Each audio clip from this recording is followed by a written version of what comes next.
Hi, everybody. It's Craig and Arun back with your NBA rundown of games for Friday the 30th of January 2026. Where has the month gone? Let's finish it strong. We have absolutely been tearing it up. We like all these free plays. In fact, one of them might be our premium plays. You never know. But you want to get in on our best bets? Here's the way to do so, and we make it very easy for you. You get the 2-for-1 NBA pass for today.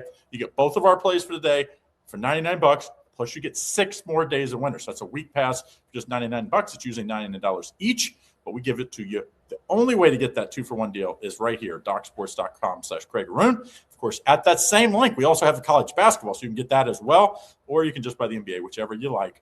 Buy single ones or both, but make sure you get on one or the other, and your bankroll will thank you later.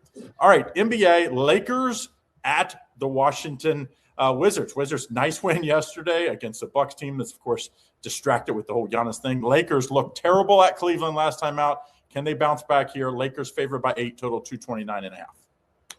Yeah, I mean, look, the Wizards look sort of a little scary. I mean, with Sarr and George and Middleton and Kulaba and Johnson and Carrington and Champagne, I mean, they actually are playing really well right now and beating the Bucks and the Blazers. They've quietly covered 5 of their last 6. I've been on the Wizards many times this year.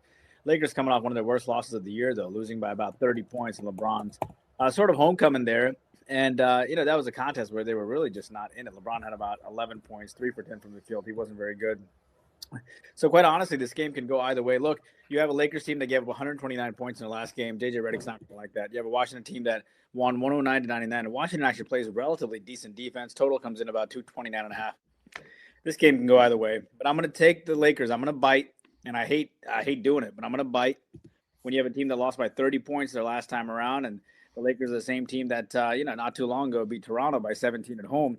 I think they can get it done. They also beat by Hawks 141-116. They're going to be motivated. Do I really trust the Wizards to win 3 straight up? Probably not. Give me the Lakers minus the 8 here. All right, Craig. Toronto comes in, aforementioned Toronto, plus 1.5 dog against Orlando Magic. Toronto winning 107-106 earlier this year. They won the last 4 straight up between these two teams. What do you like here? Give Orlando a little break on those losses. Remember, they played overseas, that 2 games on the overseas. They stayed over there. Then they had to travel back. When they traveled back, they just didn't look like the same team for a few games. I think a little jet lag, just inexperience. In the NBA, you're creatures of habit. You travel, you do pregame, you walkthroughs, then you play the game. Then you travel, or you go home. I mean, it's like this, and all of a sudden that all got messed up. And this young team did not deal with it well. I like that way they played against the Heat. I do not like the way this Toronto team's been playing. I know they beat Thunder 2 games back. This Thunder team's really banged up, so they've kind of been up and down lately. I think this is a good spot for Orlando, and I'm like them at the plus 1.5 here to get it done. Now, next game, Kings at the Celtics. Celtics favored by 11.5, total 221.5. Kings played last night, barely, only lost by 2, 113-111 at Philly. Now they have to face a Boston team that's got to be upset after losing by 11 at home to your Hawks. What do you like here? Yeah, look, the Celtics beat them 120-106 not too long ago, just like 29 days ago. So the Kings have that revenge there.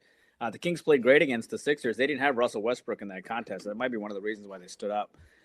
Russell is still supposed to be out for this game as it relates to, Boston here coming in.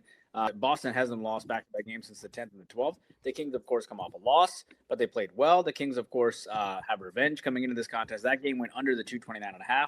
This one comes in at 221.5, which is fascinating to me. I kind of like the under in this contest a little bit, too, for a couple reasons. One, the Kings, when they do well, they have a tendency to play decent defense, like when they beat the Knicks. Boston, of course, coming off a loss. Usually they play great defense coming off of a loss as well. So I probably like the under, but if you made me pick a side, take the Celtics minus 11.5. I don't love it. Don't forget to like and subscribe and turn on notifications so you don't miss out on all the great content we have here at Doc Sports. Craig, Portland plus 7.5-point dog against the Knicks there. Portland, Knicks beat them 123-114 back on January 11th, 19 days ago. So Portland comes into this contest now having lost 3 straight. They were playing so well coming in, having won 4 straight, beating Atlanta, Lakers, Kings, Miami, and now they lost to Toronto, Boston, and Washington on this road trip. Not a good road trip for them. New York playing well, winning 4 in a row, beating the Raptors 119-92 last game. Who do you like here? Blazers plus the 7.5 or the Knicks minus the 7.5? If you go back to the Knicks' struggles, a lot had to do when Hart was out. Once he went down, and then, of course, you made it worse with just about every other guy in the team being injured as well or banged up. So hard stay today here. I do think he's going to go, but make sure you wait till game time. If he's a go, I like the Knicks minus the points. He's just a difference maker. He's not a guy that's going to make all-star teams, but he's a guy that is just a glue guy. He's like their Draymond Green, where he's probably not winning you the championship, but he could be winning you the championship, you know what I mean? Like he's a very big figure behind the scenes in pretty much every play, both defense, offensive rebounding, just a nuts and bolts guy.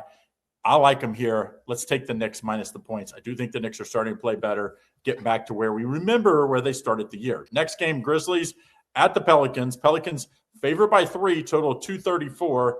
And I was shocked to see New Orleans favored. I thought it'd be a pick'em game, but Memphis has really been struggling since John Morant went down. They've lost 4 in a row, only covered one of those games. What do you like here?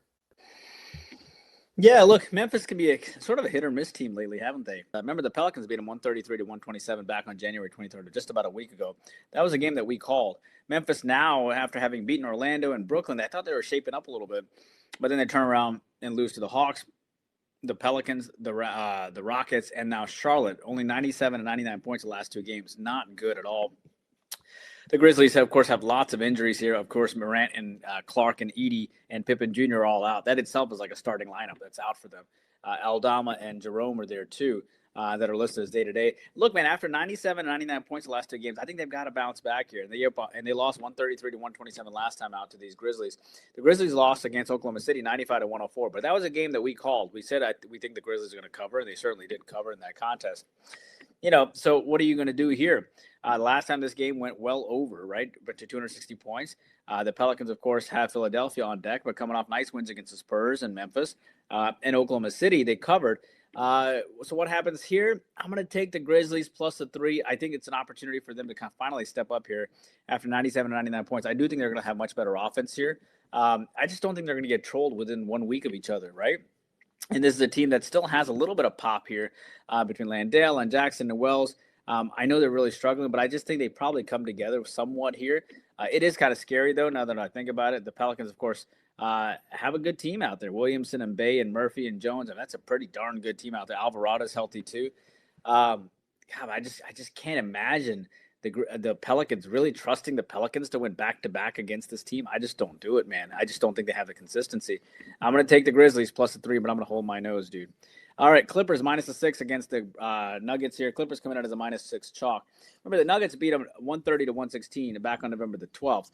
Clippers come into this game having beaten Utah and Brooklyn and the Lakers. They are playing phenomenal basketball. They're just 2 games under 500 right now. They're one of the hottest teams in the league at 9-1 over the last 10. Denver comes in with a nice win against Brooklyn, 107-103. They did not cover that game, but they're holding water. They're 32-16. What do you like? I do think it sounds like he's going to play, but I don't think it really matters. This is about Denver. The last time I remember this team at home playing back-to-back, they got blitzed by Charlotte by like a billion. And look who's not playing. I mean, Gordon's out again. Braun's out again. Of course, Joker's still out. It's like Cam Johnson's still out. I mean, basically 4 of their top 7 guys is out. Now, I know they've been stepping up to the plate. They did win against where they had Brooklyn coming back in. Of course, they're returning. Michael Porter Jr. Had a great game. Still wasn't enough to beat him. I just think this is a huge letdown spot. I think Denver doesn't show up. And before you know it, they're down by 20 in the first half. I just think Clippers are playing great basketball. Give me the Clippers here in this one. Minus 6.5. We got 3 games left. Sorry. Cleveland at Phoenix. Cleveland favored by 4.5. Total 223.5. Phoenix, nice win yesterday. No Booker, didn't matter. They won 114-96 against a very good Detroit team. Now on a back-to-back against a Cleveland team that is rested. And don't look now, has won 5 in a row straight up and 4-1 against the spread. What do you like here? Cleveland as the favorite here, 4.5, total 223.5. When they played each other December 31st, Cleveland won 129-113. That total was listed at 233.5. Now this total is listed at 223.5, 10 points lower. You can learn a lot about a game and how the game is sort of like labeled, right? And with this game being 10 points lower, who do you think the game favors? A Cleveland team who loves to run, or a Phoenix team that plays pretty good defense? I think it probably favors Phoenix, right? So Cleveland comes to this game beating the Lakers 129-99. They absolutely demolished them. They've won the last 5 straight in a row. I don't think they're going to have that much offensive efficiency after destroying the Lakers. It's hard to play Phoenix right after that. Not to mention they already beat Phoenix one time, 129-113. Not to mention the fact that Cleveland, is now hitting the road. And then Phoenix comes into this game having beaten Detroit 114-96. They clobbered them. They won 106-102 against Brooklyn. They won 5 of their last 7. Winning some nice games. There's no Booker, but they got 40 from Brooks, right? And they got 24 from Allen. They got enough bench scoring where they needed to. I think there's one of 2 ways you can look at it. You can either take Phoenix here or you can take the under. If I had to pick a side, I'd take Phoenix plus the 4.5. If I had to pick a total, I'd pick the under 223.5. And if you had to make me decide, I would hate to do it, but I'm going to go with the total, and I'll go under 223.5. All right, Craig, the Nets plus 3 dog here against Utah. Interesting game. The Jazz won 123-110 last time out, back on December the 4th. Nets coming in off of a 4-point loss against Denver, but they did cover. Off of a 4-point loss against Phoenix, but they did cover. Utah coming off a 16-point loss against Golden State, and they haven't covered their last 4. Who do you like? Here's one of my hidden angles going way back. Teams coming off a high-scoring game at altitude in Denver in a back-to-back, you fade that team the next day. Especially think Michael Porter Jr. went off against his former team last night. I think it's a huge letdown spot. You're like, oh, Utah's not very good. I can just show up and roll out the ball. Utah can put up 130 against anybody. Now, they don't stop many people, but Brooklyn can struggle to score at times. I think Michael Porter Jr. probably has a letdown game, doesn't play quite as well after that huge return home to his former team. Former place. Give me Utah -3 in this one. Last game, Detroit, like I said, came off a loss last night against Phoenix. Maybe they were looking ahead here to face the Warriors here. Warriors favored by 2, total 224.5. What do you like? Yeah, I mean, they say Giannis might be coming into town. I mean, we'll see if they're able to get that accomplished here. Detroit comes to this game having lost 96-114. LeVert is listed as out for this game, but outside of that, this team is pretty healthy. And they're 34-12. They're the real deal. Golden State coming off a nice win against Utah, 140-112. They're treading water. They're 5 games above 500. These 2 teams haven't met this year. Detroit's going to be super excited coming in. Look, at the end of the day, I gotta take the Pistons here coming off a horrible loss, right? It's a team that hasn't lost back-to-back games in how long, man? They haven't lost back-to-back games dating back to you have to go back to – hold on one second here. Yeah, you got to go back to late December. And then after that, prior to that, the last time they lost back-to-back games was never this entire year. They've lost back-to-back games once. So when you put that into perspective, I think they're going to be very focused. I like the fact they only put up 96 points. I like the fact they come off a double-digit loss. And I like the fact that Golden State put up 140 points because they're not going to do it again. Give me the Pistons on the money line. All right, don't forget, we like all these plays. You want to know which ones are best? We'll tell you right here. Very simple. 2-for-1 pass. Get the NBA pass for 1 week, just $99. You get us both. The only way to get it, DocSports.com/Craig Arun. At that same link, we also have college hoops. So if you like college hoops, it's going to be a huge Saturday. So make sure you get in on both of them or one, whichever one you like, right here, DocSports.com/Craig Arun. All right, guys, have a great day. See you again tomorrow.